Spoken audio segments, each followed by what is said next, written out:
Earlier this afternoon, my office submitted to you the necessary letter pursuant to Standing Order 48-2 to give notice to you of my intention to rise now and to speak to what I believe to be a potential matter of privilege. Do you think they're going to try and oust d'Entremont now?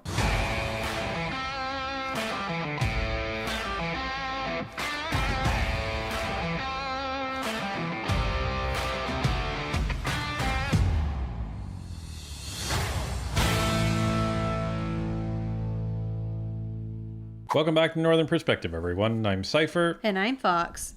The NDP's hypocrisy was on full display today in the House as they raised a question of privilege against Conservative Deputy Speaker Chris d'Entremont for a social media post for an event he was attending, despite saying that Fergus's recent post, where he pretty much did the exact same thing, was just fine. Yes, this is real, and no, we are not joking. Let's take a look. So this is an article from the Globe and Mail that was printed today. Deputy House Speaker asks Conservative Riding Association to remove a Facebook post after concerns raised by NDP MP. The Deputy House Speaker says he has asked a Conservative Riding Association to remove a Facebook post for an event that featured him wearing his Commons uniform and that he had no involvement in its publication. Chris d'Entremont, who is also a Conservative MP, issued the statement on Thursday evening after NDP MP Lindsay Matheson raised a point of privilege in the House of Commons detailing her concerns about the post. She said wearing the robe in a political advertisement could compromise his impartiality as Deputy Speaker. The social media posting from the Dartmouth Coal Harbour Conservative Association was for an event held last November that was to be open to all Conservatives in Dartmouth Coal Harbour and surrounding area. The post said the association was, quote, hosting a meet and greet with two very special guests, end quote, in reference to d'Entremont, MP for Nova Scotia riding of West Nova and a Conservative National Councillor for the province. So, she's not wrong. The Deputy Speaker should be following the exact same rules as the Speaker in that he should not be appearing in his robes for partisan events. 100%. Okay, that we agree on. Now, this was slightly different than the Fergus incident because there was no hyper-partisan language attached to it. And also, Chris d'Entremont does not have a history of doing this sort of thing. Right, but nevertheless, we apply the same rules to Chris d'Entremont as we apply to Greg Fergus. So, what does that mean? Well, in regards to Greg Fergus's situation, we criticized him for allowing this post to be there. And some people say, well, he didn't know. Well, it's his job to know. That's what we stated, right? Just as it's Chris d'Entremont's job to know what is posted about him. Now, if there was some miscellaneous post by the Liberal Party about Greg Fergus that had nothing to do with like him attending an event or something like that, I can give him a pass on that because how is he supposed to know that? But it was an event for Greg Fergus. Just as in this case, this was an event that Chris d'Entremont was to attend. So his team should have been working with the Riding Association to ensure that only an approved picture of Chris d'Entremont should be posted. So yeah, absolutely. Yeah, this was a screw up. So, hands down. So, you know, it's rules for both sides and they have to be consistent. Otherwise, it's hypocrisy and we can't abide by that. So let's listen to the NDP's point of privilege on this matter. I have received a notice of a question of privilege from the honourable member from London Fanshawe. Thank you, Mr. Speaker. Earlier this afternoon, my office submitted to you the necessary letter pursuant to Standing Order 48-2 to give notice to you of my intention to rise now and to speak to what I believe to be a potential matter of privilege.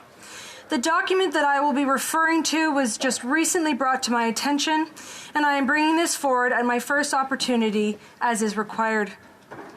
It has come to my attention that on October 31st, 2023, the Member of Parliament for West Nova and our esteemed Deputy Speaker appeared in his Speaker robes in a Conservative Party advertisement.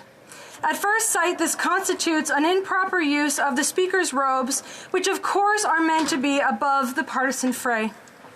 It's also worth noting that the ad specifically mentions him as the Deputy Speaker of the House of Commons, and not just as an MP. As outlined in the House of Commons procedure and practice, the role of Deputy Speaker is an important one, with the Deputy Speaker's authority being comparable to that of Speaker. Page 359 reads, "Every action of the Deputy Speaker when acting in the Speaker's place has the same effect and validity as if the Speaker had acted." We do have some previous examples in recent months of discussions in the chamber around the principles of impartiality and of the use of House of Commons resources, namely the Speaker's robes. On December 4th, 2023, the member from Regina Capel was commenting on the appearance of the Speaker in a partisan ad while wearing his robes and when being referred to as Speaker. As the member pointed out, the Speaker made these remarks from the Speaker's office in the West Block while dressed in his Speaker's robes. As bad as it would have been to appear at a party convention at all, it might have at least been a little different if he had been introduced as the member for Hull Elmer and worn a suit or a sweater while standing in front of a scenic backdrop in his riding, but he was not. On the following day, the same member said, "When somebody enters this place and decides to run for Speaker, they usually go to some length to assure members that they do have a non-partisan side and that they can put aside their partisanship and partisan affiliations and that they can take the Speaker's chair, put on the Speaker's robe, and be impartial." Again, the critical detail here is the use of the robes, which the member contends is meant to represent the impartiality of the office. Ultimately, the Procedure and House Affairs Committee found that in using the Speaker's robes, the Speaker had effectively used House of Commons resources. On that basis, the Speaker was ordered to pay a fine. Mr. Speaker, as you know, earlier this week there was debate about the Liberal Party of Canada posting an inappropriate ad featuring the Speaker as well partisan messaging. That party took responsibility and the matter was concluded. I suspect that in the case of the member for West Nova and the ad I've raised today, the same is true. I believe an opportunity should be afforded to the member and to the Conservative Party of Canada to clarify who was responsible. Should the party prove to have made this decision without the knowledge or consent of the Deputy Speaker, then I think the member is owed an apology from the party and I would consider the matter closed.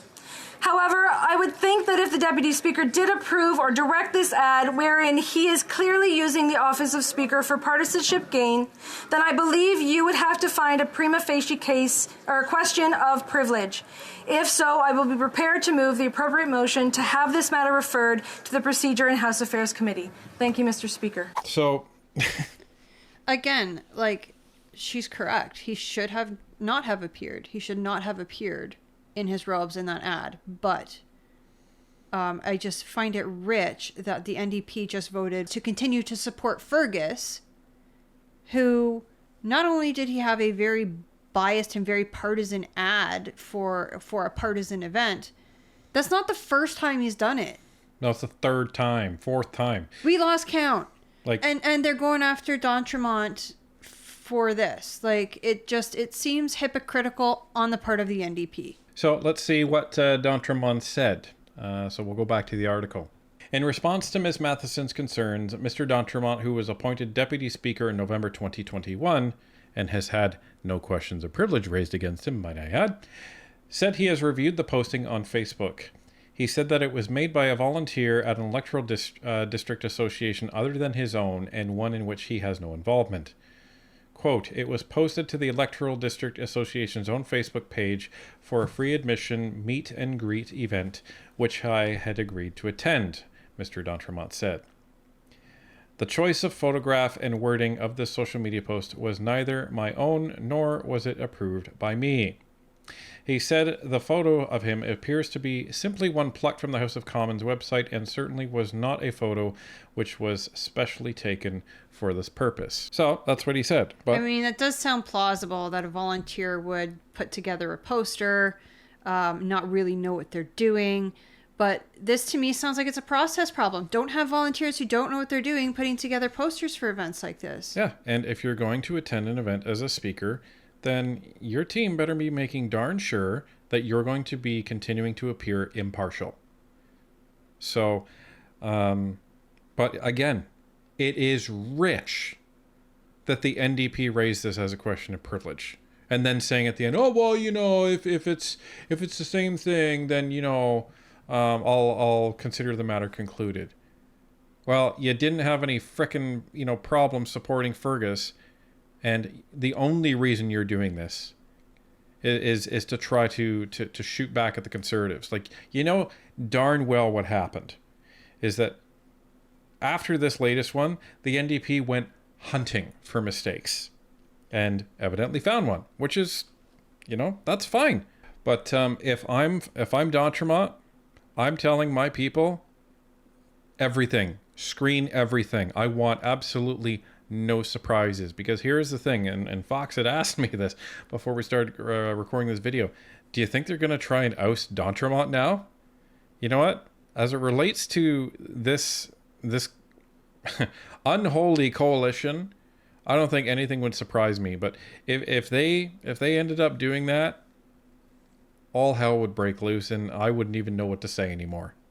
But in the meantime, at least there's one impartial speaker, which is Chris D'Entremont, and I just hope that he chastises the appropriate people and ensures that they're watching his back so that he can watch ours.